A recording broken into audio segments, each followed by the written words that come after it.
What's going through your mind?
numbers 19 CR 0178 and 19 CR 101. Defendant D, State of Ohio versus Jay Bannon. He is present in court today, represented by attorney Doc Walker. We are scheduled for sentencing. A pre-sentence investigation was completed, and we are ready to proceed to sentencing. Mr. Mitchell. Thank you, Your Honor. Pursuant to our criminal rule 11F negotiations, the court's aware at the time of plea that the state and the defendant, Mr. Bannon, had entered into what's known as a joint sentencing recommendation or a joint sentencing agreement. I'm going to outline that again for the court on the record prior to sentencing. Prior to the sentencing, judge, at the appropriate time, The state has a number of representatives of the victim, as well as the victim, Sergeant Acklin himself here, that wish to address the court prior to the sentence being handed down at the appropriate time.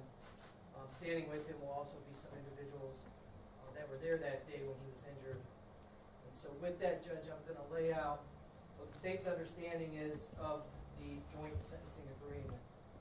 That is, the state of Ohio, as to pursuant to the plea, count 1 is a charge of attempted aggravated murder, and count 11 that he pled to is a charge of felonious assault, both felonies of the first degree. Both the state and the defense recognize and agree and stipulate that those two offenses are allied offenses of similar import. They came from the one act of the defendant throwing the flammable material in the flames onto the officer that severely injured him, therefore being allied offenses of similar import. The state of Ohio is going to elect to ask the court to sentence on count 1, the attempted aggravated murder charge, felony of the first degree.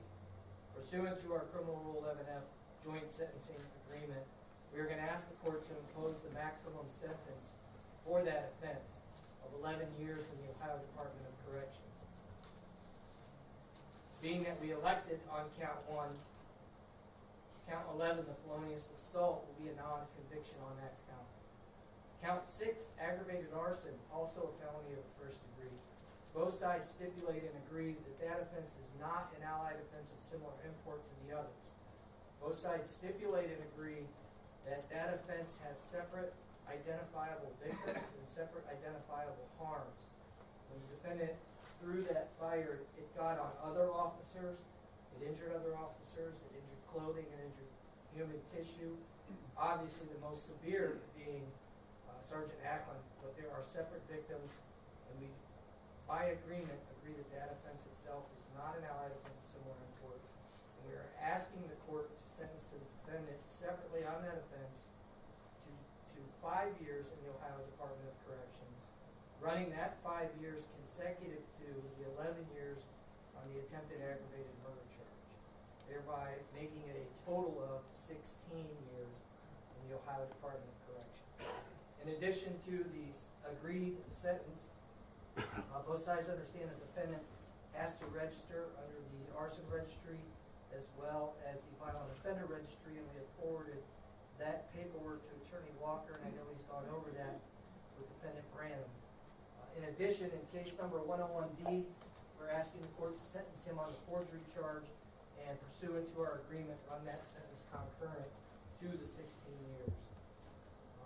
That's the sum and substance of our joint sentencing recommendation, Your Honor, and at the appropriate time, I can go ahead and read into the record who is going to speak as representatives for the victim impact statement and call them to the vote. Go ahead and do that, please. Okay. Mr. Bannon, Mr. Walker.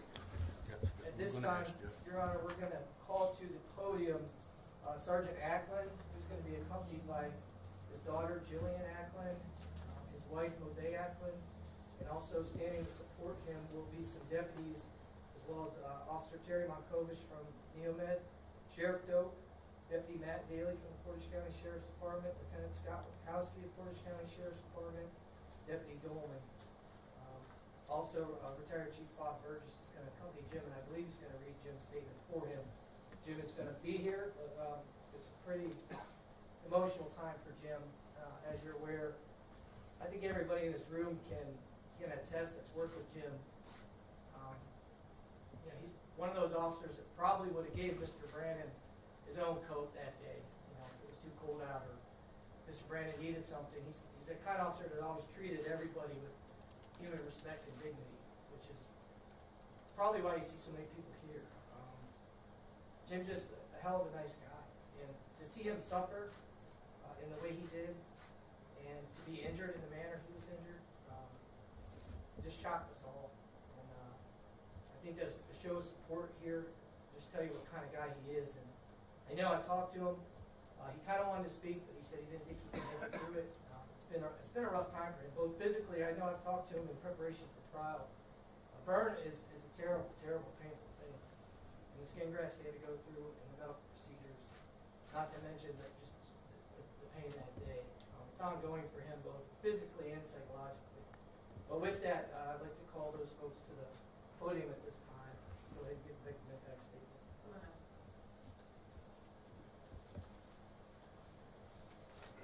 And if each of you, before you speak, go ahead and state your name and spell your last name for Kelly for the record, and then go ahead and read the statement. Good afternoon, Your Honor. Afternoon. It pleases the court. I've been asked by Sergeant Acklin, my name is Robert Burgess, B-U-R-G-E-S-S, to read his victim impact statement to the court this morning.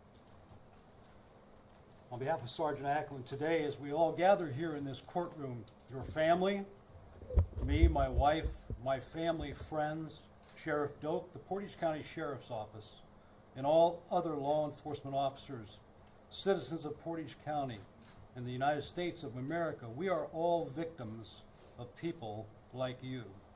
You did what you did to me, and these other officers standing here without any regard for anyone except for yourself. My burns that covered my face and legs have healed.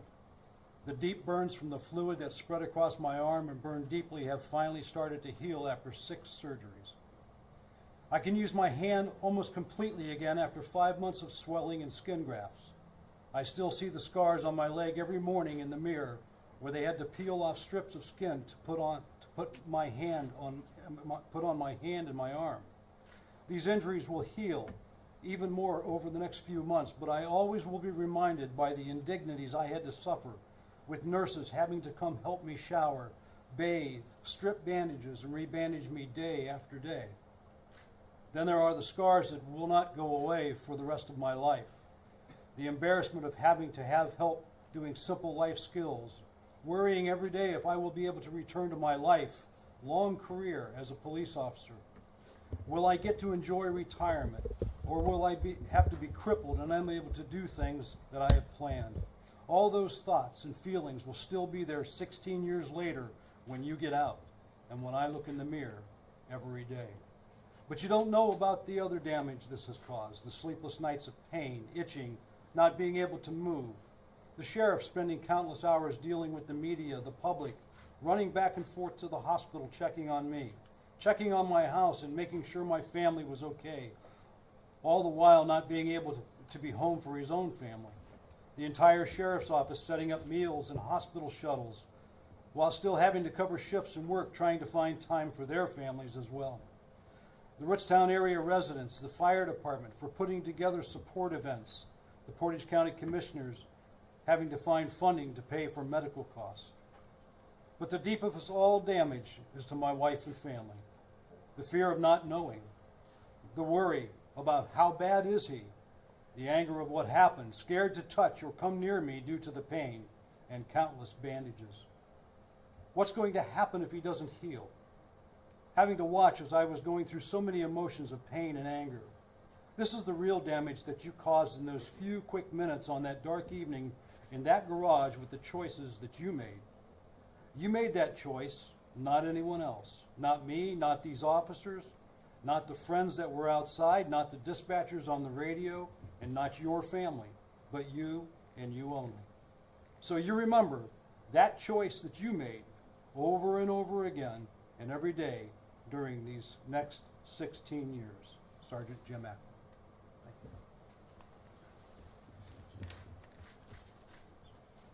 you. Good afternoon, Your Honor. I will be reading Jillian Acklin's victim impact statement. She is the daughter of Sergeant Acklin. Fear has many faces. Your first fear was in flight, as you saw officers coming to arrest you. Your second fear was the reality without really understanding the consequences for yourself and the victim for your poor life choice the moment you threw the lit canister at my dad. You saw a weak moment in yourself as you felt cornered without seeing a face behind the badge and a family behind the face. A wife, 2 daughters, and a grandson. The third fear was shock and panic. My mom suffered as officers knocked on her front door to tell her what you did to her husband. The fourth fear was the unknown that lay ahead, not just for my mom on her way to see my dad at the hospital, but for the next several months for our family as a whole. The little details of our life that were impacted greatly by your pathetic panic. But your next fear still lies ahead of you as you await your fate of being isolated from your family, to think about the way you nearly isolated us from the man who holds our family together with his strength, humor, intelligence, and courage. Your last fear will be the fear of knowing that you've let down those around you in your community. I sincerely hope that you learn from your fears and evolve as a person through the next several years and graciously appreciate that I forgive you. We've learned that nothing is more important than family and to have one another, that the outpouring love and support from such an incredible community can provide strength and determination, and that the ability to laugh and have a sense of humor can pull us through any tough situation together. Jillian Acklin, daughter of Sergeant Acklin. Mrs. Acklin.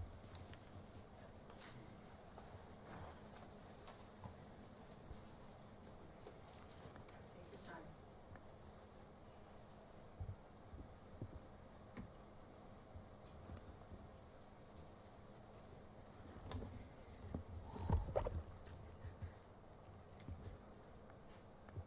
No spouse wants to get that knock on the door that the loved one got injured. You really don't believe it, that it could happen until you get that knock. I did on Valentine's Day 2019. I will never forget that day. It all started with disbelief, then shock, all the way to the hospital, and the police cruiser. My mind was numb. I was numb. I don't even remember arriving at the hospital. When I arrived at the hospital and I saw my husband and how much pain he was in, I got angry. I was very, very angry. How can a human being set another human on fire without thinking of the family and loved ones of that officer? My anger towards you lasted a very long time. Overnight, I went from being a wife and a mom to working full-time, to missing 2 months of work, to become a husband's nurse and caregiver. Because once he got home, he couldn't do anything. I had to feed him, cut his food, open things for him, wash and dress him. I was glad I didn't have to do the bandages, that a nurse came to our house to do it, because it was very gruesome to see. I had to see it when I washed him, and I almost fainted. For me, it was mentally, physically, and emotionally overwhelming. I had to sleep for 2 months on the couch, so I didn't have to fear I would accidentally touch or hit him. My alarm was set for every 2 and 4 hours, so I can give him his medication. I was sleep deprived, tired, yet still had to maintain the household chores and take care of her daughter and her extracurriculars, as she was a senior in high school at the time. I also had to worry about her, since she wasn't dealing with this ordeal so well either. And everything I did happened like nothing was wrong. I blame myself for a long time that he got injured, because that day we joked around that we didn't get each other anything for Valentine's Day. And I had not told him that day, please be careful and that I love you. I do know now that it wasn't my fault, but I lived with that guilt for quite a long time. I do still deal with the after effect once in a while. I'm no longer angry at you, but I do admit I get angry when I see him struggle with pain at night, when he's restless because of that pain, and that he still has to get surgery monthly to help lessen the pain and smooth it out. But even though it was a rough time for all of us, including his co-workers, we made it through this horrific ordeal.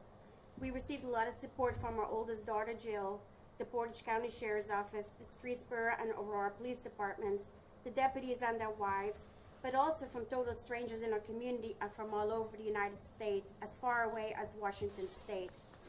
To help me deal with this ordeal, I really appreciated all the text messages, the Facebook messages, the phone calls, the cards, because without these, I don't believe I would have made it through this ordeal. We also overcame this ordeal thanks to our love for each other and our sense of humor, because you need to have humor to get you through this something horrific. But I also use humor to get me through my job. I feel our humor has even gotten better, and I enjoy making people smile. I hope you have remorse for what you did to my husband, the other deputies, and even though I get angry at you sometimes, I do forgive you for what you did. That's why I sincerely hope you regret what you did. I also feel bad for your parents. They had to go through this whole ordeal also with you, but then from a different side. They will miss you and won't be able to celebrate holidays, birthdays, and all the celebrations with you for a while. So I hope you think of them because of what you did. It also affects them. Thank you, Your Honor. Thank you, ma'am. Thank you, Your Honor. At this time, the state has no further representatives that wish to speak on behalf of the victim impact statement. At this time, the state would ask that you adopt the joint sentencing recommendation pursuant to both sides' agreed sentence. Mr. Walker? Yes, good afternoon. Judge, I have received a copy of the pre-sentence investigation report, and I think I have any modifications, additions, or adjustments to that pre-sentence investigation report. I think it's pretty much thorough. Judge, at this time, I would like to bring Mr. Brandon's mother to the forefront and ask that she say a few words on his behalf. Mr. Brandon, would you come up, please? Ma'am, come on up.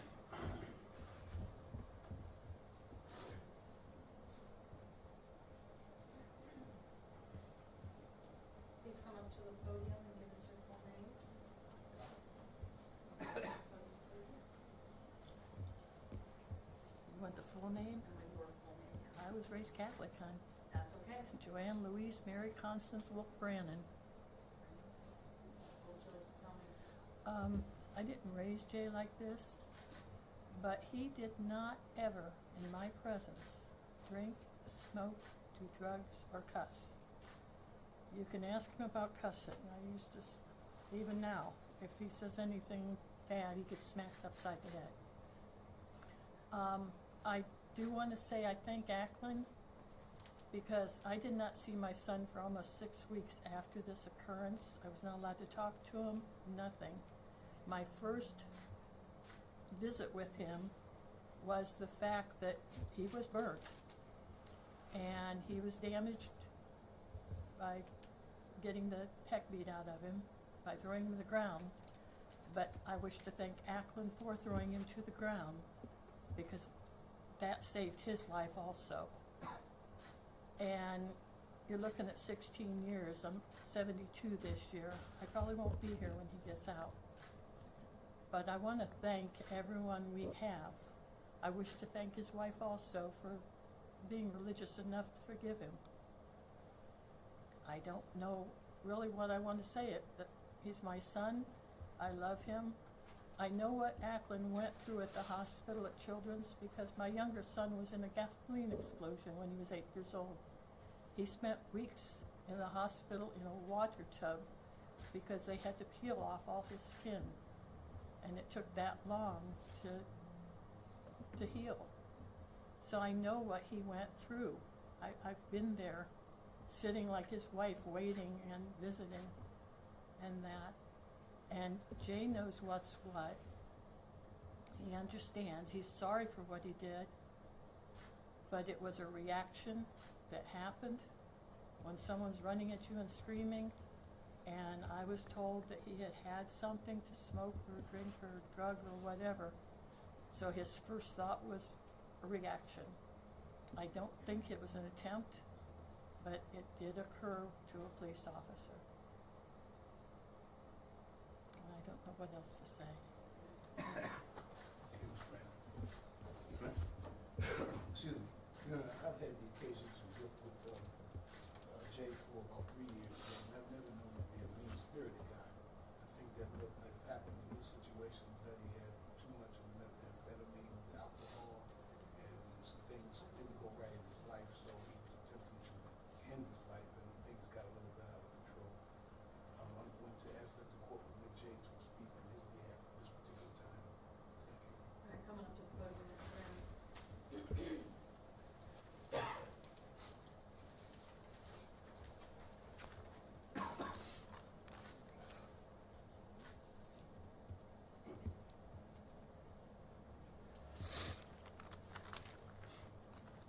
To the Acklin family, I am deeply, truly sorry for the pain you have endured due to my attempted suicide that went sideways. Sergeant Acklin, you were never meant to be hurt like this. No officer that night was meant to be hurt. My plan was to remove myself from the pain, the embarrassment I was living in. I even went as far as trying to get you to shoot me before you got close to me. And because I was in such a drug-induced state, I can't remember a lot of what happened to me from December to February.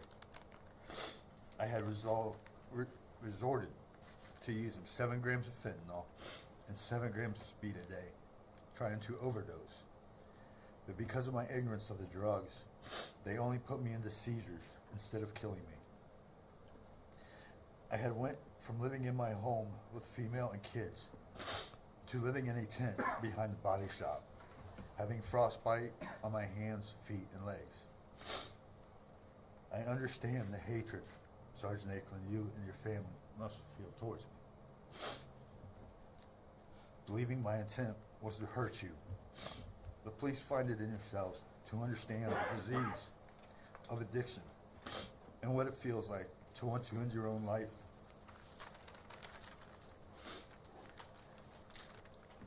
I had had kidney and liver failure and was swelled up and bleeding. In 45 years, I have never hit rock bottom till January 27th, the day I was born, when I was told my ex was pregnant by another after only being separated 3 weeks. I feel if I would have had a gun that day, I would have shot myself because I felt embarrassed, upset, and useless as a failure in all aspects of my life. The only things I have left in this life is a pair of burnt shoes, burnt jeans, and a shirt. But I have the most loving parents and friends who have forgave me to still show they love me and only wanted for me to come home. But my stupidity and pride would not let me tell them how low I had gotten and that I was living in a tent in the freezing cold. They have endured this disease of mine with me for 45 years, and still they stand by me. For when I am sober, I know I am a good person. I also want to thank the entire Portage County Jail deputies and COs who through the last 11 months have watched, studied, and said prayers for me and shown me that there's still humanity amongst people and that there is help for people like me in AA, NA, and RU. They have helped me to find a reason again to live. For if it was not for Sergeant Acklin's selfish act to save me that day, I would not be here.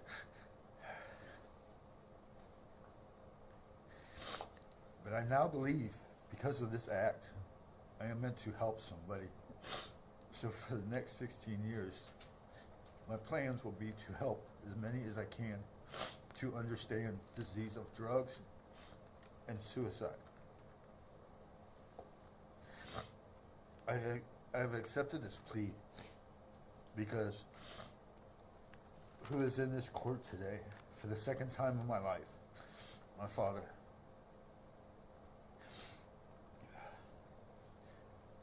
I've accepted this plea for him so I may possibly get that chance one more time to build that car or fix his roof.